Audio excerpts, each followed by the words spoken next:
Let me ask you a question. Do you want this to be a one-party government? Think hard before you answer, because if we stay the course we're on, that's exactly where we'll end up. And if we kick the current fools out and hand everything to the Democrats, that's where we'll end up too. Just with different furniture in the same room. MAGA has put a stink on the Republican Party that no skunk could ever equal. It's going to take decades to wash it off. So what do?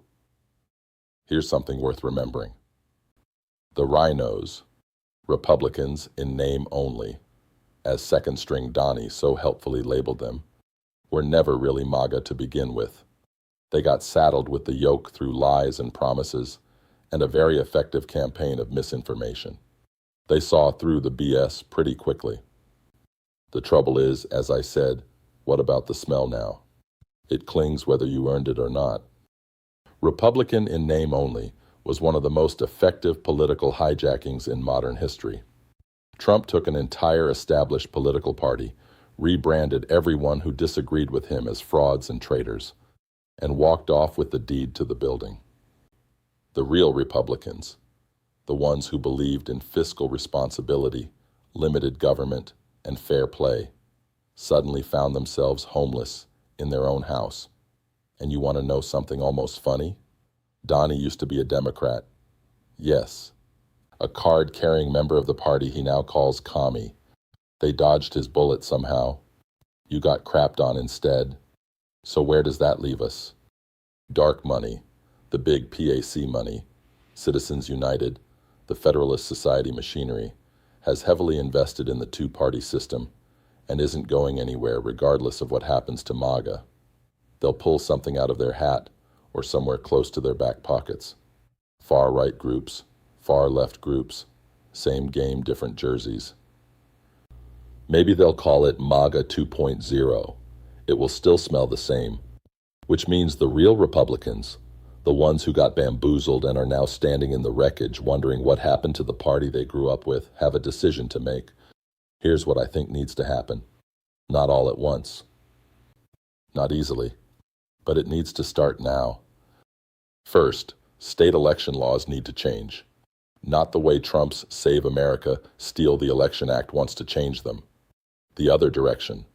Did you know Texas only gives a third-party candidate 30 days after the primary to gather signatures to get on the ballot? 30 days. That's not a level playing field.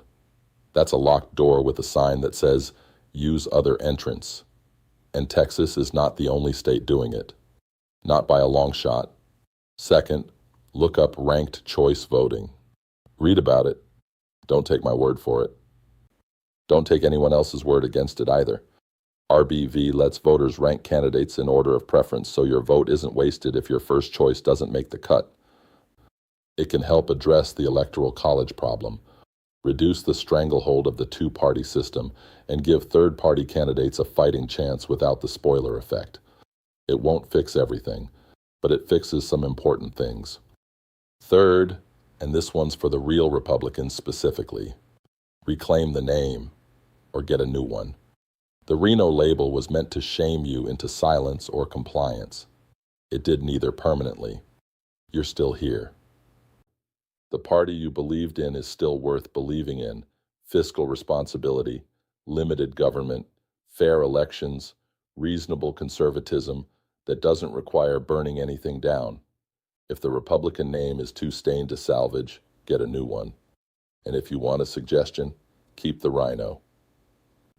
Just put an H in it. A rhino is a thick-skinned, large-horned animal that doesn't move for anything and has been around for 50 million years. That's a considerably fiercer mascot than whatever crawled out of Mar-a-Lago. Get a little horny in the process.